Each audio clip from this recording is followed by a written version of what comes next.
host, Justin Yance, and this is episode 56. And this is the wrestling show. And I will be talking about the goings on in wrestling. I'm going to talk about Raw. I'm going to talk about AEW. And I'm going to talk about SmackDown. So stay tuned.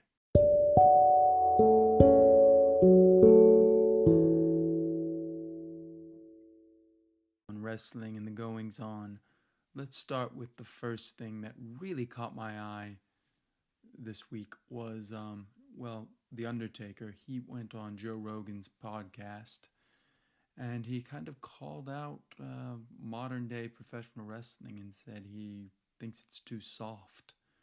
That was his exact words. He felt it was too soft, and he said he didn't really care if that got him in trouble. He said he feels like they care too much about being on the internet and instead of listening to him. And there is some truth to that.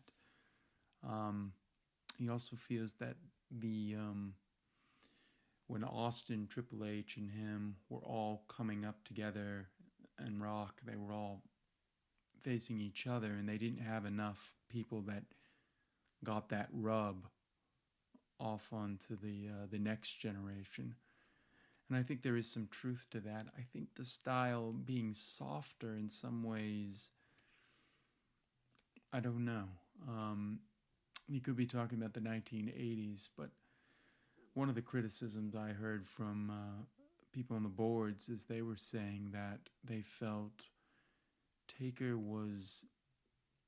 he didn't really call out Vince McMahon for some of his faults with that. And I think that could have been something that Joe Rogan could have pushed him on.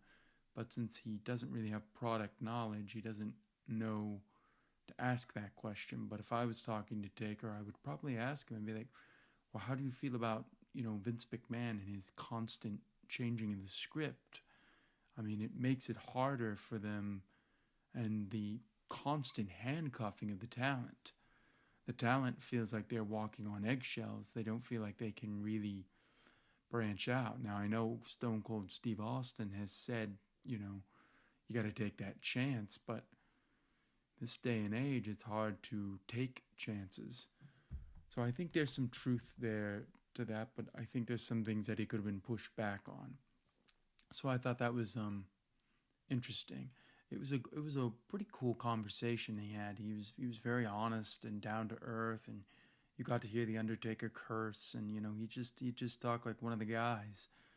And he talked about how he told the story that we've kind of heard from all the other podcasts about how he's afraid he was going to be Eggman, and he thought he told them that they asked him, so do you have any talents? He says, well, I sing in the shower. And then he was like, wait a minute, no, I don't sing in the shower. I'm kidding, don't give me that.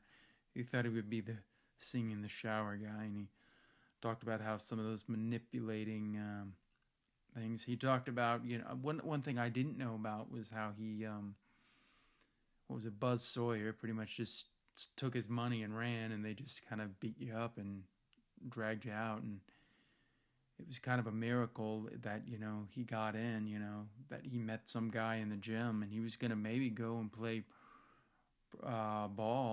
basketball in Europe. So if he had done that, we never would have had The Undertaker.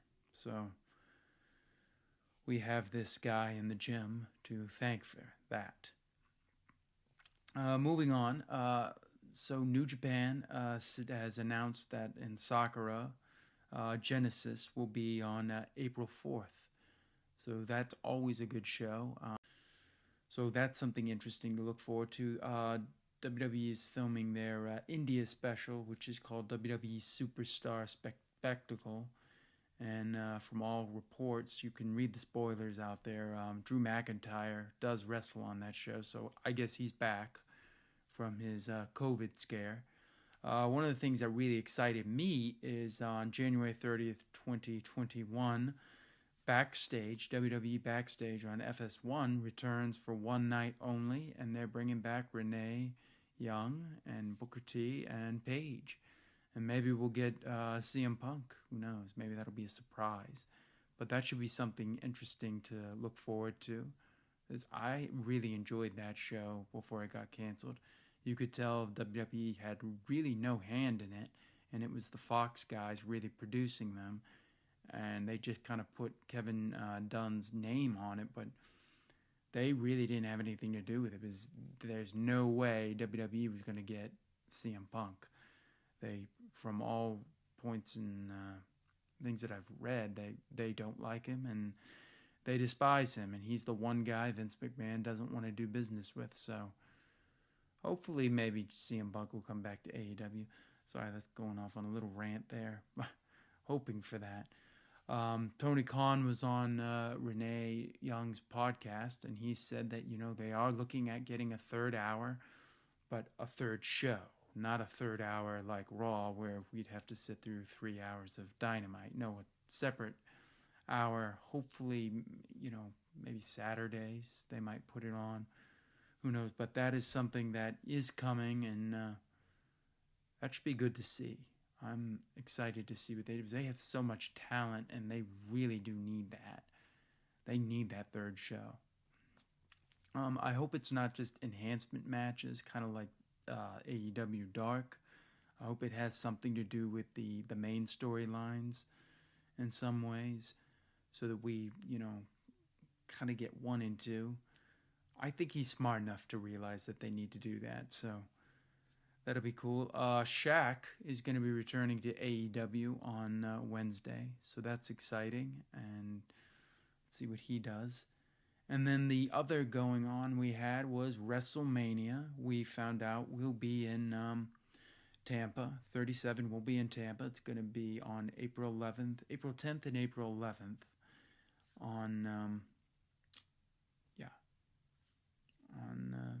That'll be WrestleMania 37.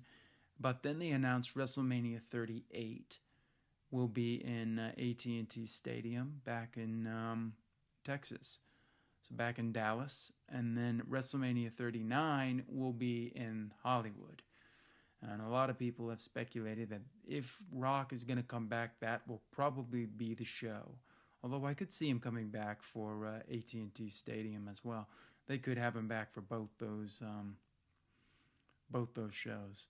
I wouldn't be surprised if that's already in the works. The way they did it, they kind of had Triple H and Stephanie dressed up as like old broadcasters from like the 80s or something. It was kind of comical. And then they had Cena doing his little comment. I don't know. It's a little too much for me, but I see how a lot of people like it, so it works. But that should be good. So Tampa is going to be 2 nights. So far, AT&T Stadium 38 will not be 2 nights. I think that's going to change. And then 39 will be Hollywood. I think they should do the 2-night thing. I know some people don't like that, but I don't want to sit through a 7-hour show. I'd rather have 4 hours, 4 hours. Do it 8 hours, split them up.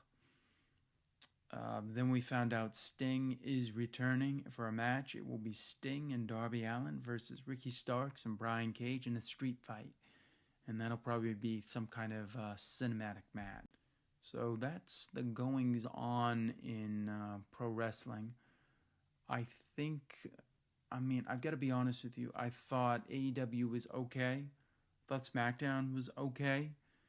Raw is just abysmal. And Impact, I've got to be honest. I've been watching that, and they're making steps each week to be better, to be a better show.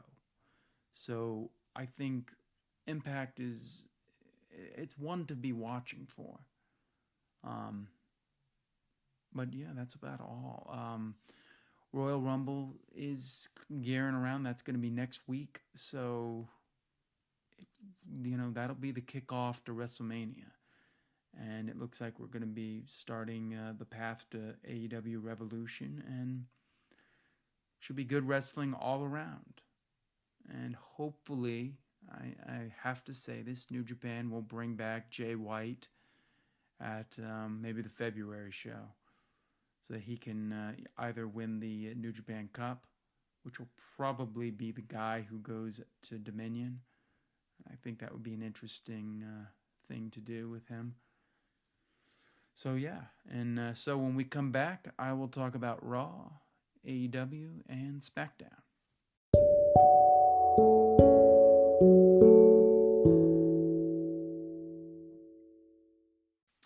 First thing, let's talk about this show is horrible. Raw is just horrible. Let's start off with that. Let's talk about the things I like. Orton's promo. I thought that was good. I like the Orton mask. It looks like Dick Beyer. I thought he gave a very Jake the Snake Roberts style of promo. I like how intense he was. He said that he's going to be in the Royal Rumble, although from all intents and purposes, we've heard that it is going to be Randy Orton versus The Fiend.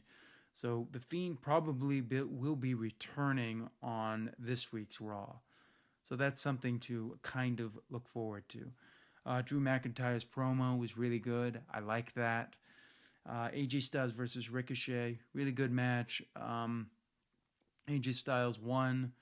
Ricochet says he hasn't signed a new contract. Some people say he has signed a new contract. I think he'd be a fool if he has signed a new contract with the way they present him. I'm not going to talk about the whole show, but I thought, AJ Styles versus Ricochet, that was the best match on here. I like Jackson Riker. I think he has a good look, and he looks like a more ripped version of the Drifter. When is Jeff Hardy going to get the music that he had when he was a main event player? I'm still waiting for that. I know they're waiting for crowds, but we don't know when that's happening. Alexa's, I have to kind of delay it.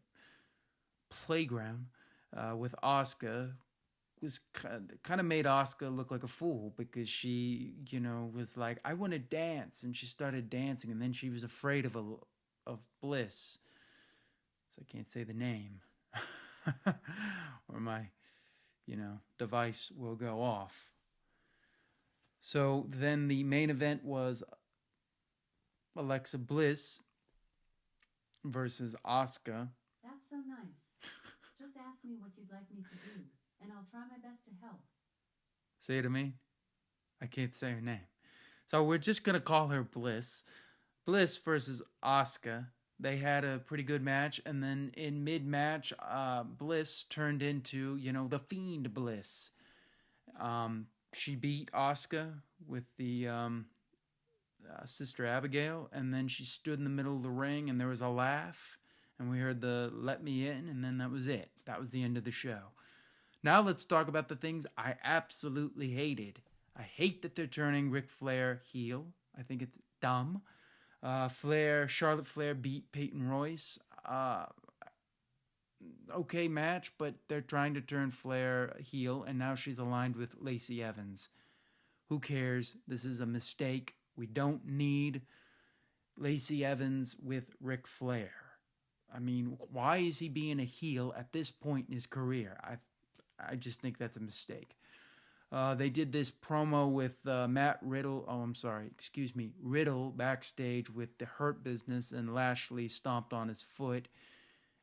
And it was just lame, and it's dumb, and nobody buys it, and it looked fake.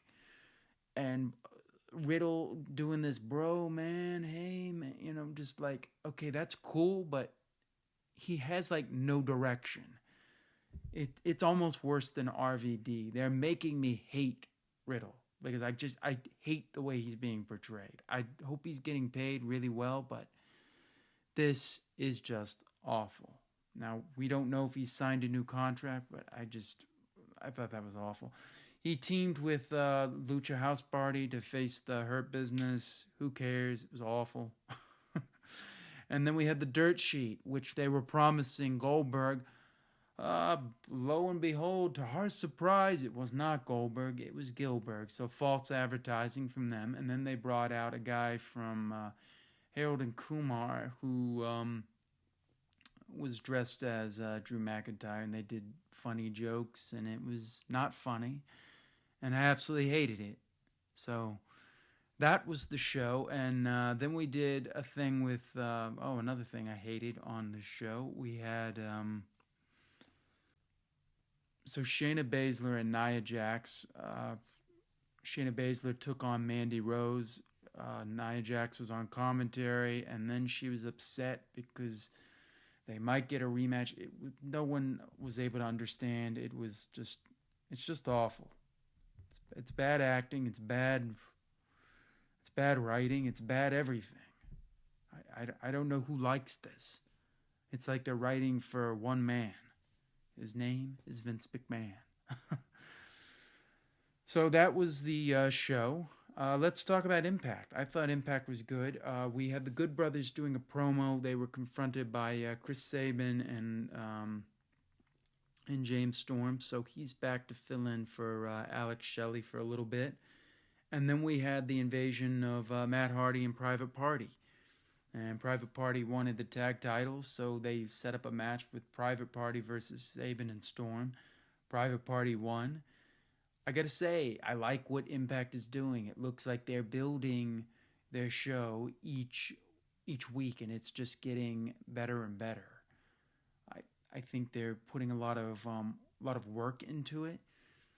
I think Kenny Omega and Rich Swann will be a good match, and I think Kenny Omega is going to get that title. He's going to be the collector, and then we can move on to NWA. He can take that title as well, and he can come out on Dynamite with all the belts.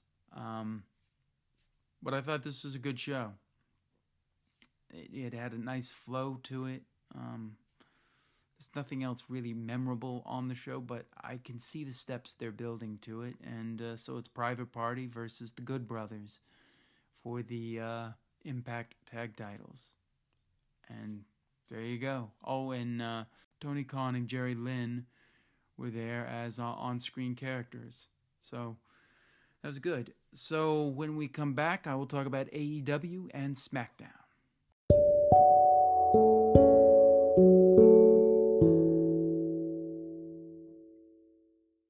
I thought this was a so-so show. Not really their best, but I think they knew because of the election and all those things and the inauguration. Inauguration, what a hard word to say. They didn't really need to put too much. They're really building to the February 3rd show. So we had... Here, let's talk about the things I liked. I liked Jon Moxley's match versus Nick Comoroto. It was a short match, but Nick Comoroto got to look good. He looks like a Bruiser Brody. He looks like a somebody. They need to do something with him. He didn't eat the paradigm shift. He was choked out. Then Moxley cut a promo. I liked this promo. This was my favorite thing on the show. So let's go to my next favorite thing. I liked the Omega and the Bucks kind of thing. Well, it wasn't really, Omega wasn't there. It was the Bucks and Don Callis. And then the camera went off and it made it look like they were attacking Don Callis. I thought this was a good little segment. And then we had Omega, who was kind of upset that Callis was beaten up and had a bruise on his face, which could have been the Young Bucks. I don't know. I think it's a fake out, and they're gonna, it's all a swerve. Next thing I really liked on the show, I liked the Layla Hirsch versus Penelope Ford match, which led to Miro coming out with his young boy, not a proud boy. I got that wrong last time. A young boy, and Orange Cassidy was very upset. So that should be leading to Beach Blast, or is it Beach Blast? I think that's what it's called. Beach Break, which will hopefully lead into the wedding of Penelope Ford and the other guy, who I can't remember his name. And then I liked Darby and Sting.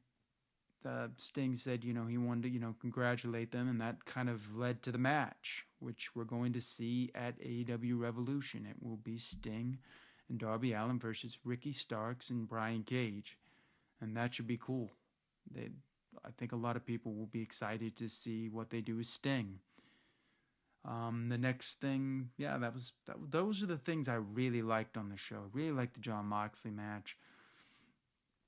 I thought that, he really made Nick Comoroto look good. I think he's somebody. So let's get to the bad. I did not like the Inner Circle match. I just think it was lame. I don't like it. It looked like Sammy Guevara was going to win, and MJF rolled him up. So I don't know. I guess that's probably going to lead to Sammy Guevara, splitting from the inner circle. I think that's coming sooner than later. Probably one of the beach things.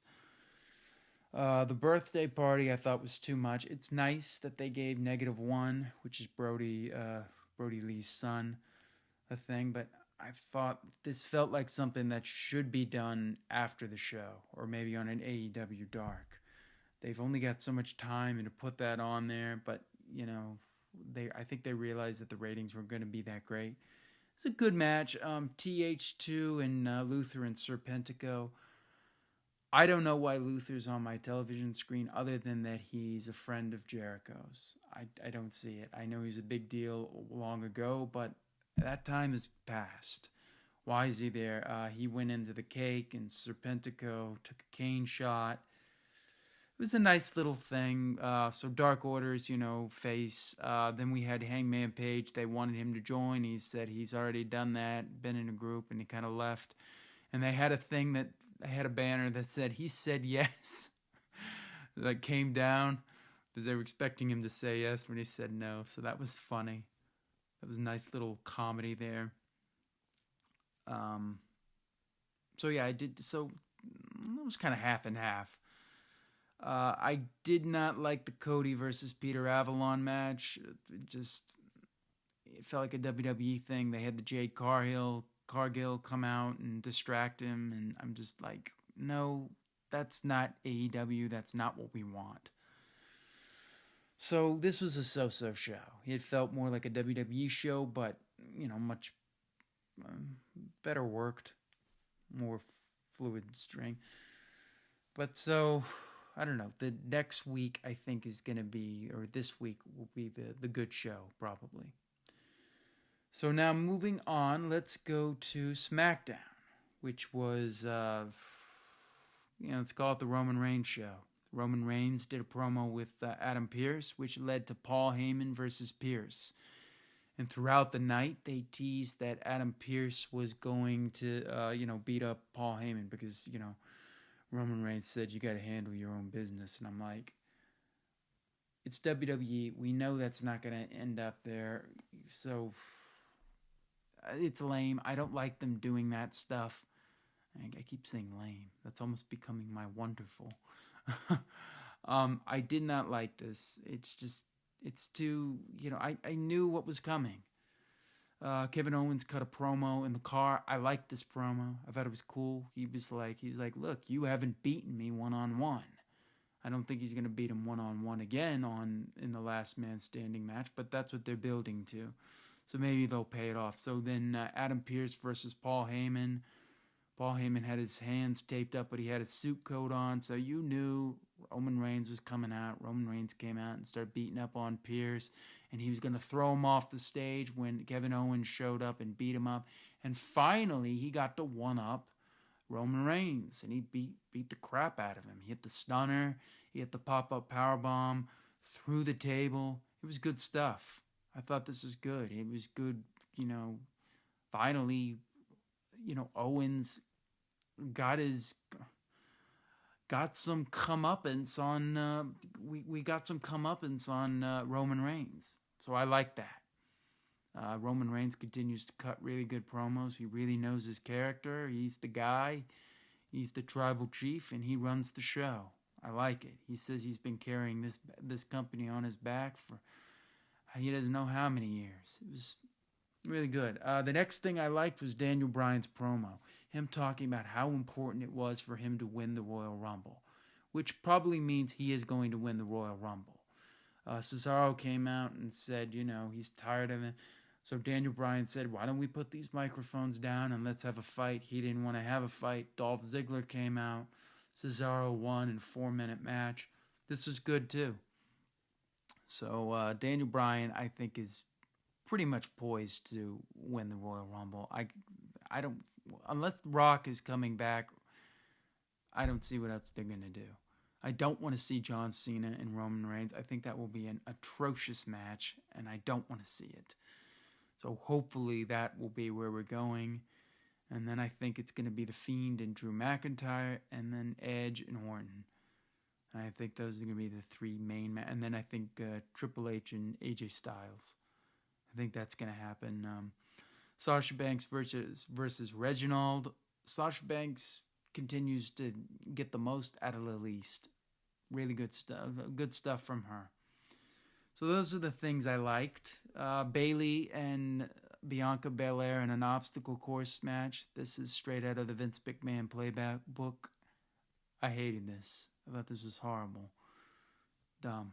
The Big E versus Apollo Crews. No finish. Once again. Lame. I don't care. Asuka, Charlotte versus the Riot Squad. It was an okay match. Charlotte continues to be unlikable to me. Cesaro versus Dolph. It's a little too short, but a good match. Dominic versus Corbin. I absolutely hate this. Corbin beat Dominic. The whole thing was Dominic said, "Look, we're gonna do it my way," and Ray said, "If you don't do this, if it doesn't go right your way, then we're gonna do it my way next time." Dumb, straight out of WWE playbook. I didn't like that. But I really like the Daniel Bryan promo. I like the Roman Reigns things. I think they're perfect to go against each other, and I think that's the way to go, is Roman Reigns versus Daniel Bryan. So I thought there was a lot. So SmackDown and AEW, I thought they were neck and neck on levels of show. Then Impact, and then Raw. So I think next week we get the return of The Fiend. I think, Roman Reigns probably wins the Royal Rumble. I'm sorry, Roman Reigns wins. Drew McIntyre wins, and we get Daniel Bryan winning the Royal Rumble. Did I say that? And I think that's where we're going.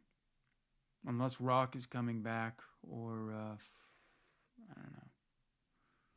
And I guess they could do Sheamus versus Drew McIntyre, but I just think that's dumb. I think they should do Drew McIntyre versus The Fiend. That seems to be where they need to go. I think Edge probably comes back at the Royal Rumble. So a lot of good things, a lot of bad things. But that's where we are with wrestling, and I don't think there's much else left to talk about. So I want to say thank you for listening. As always, you can reach me at my handle, @JustinYachts. And I will see you next time on the DMF.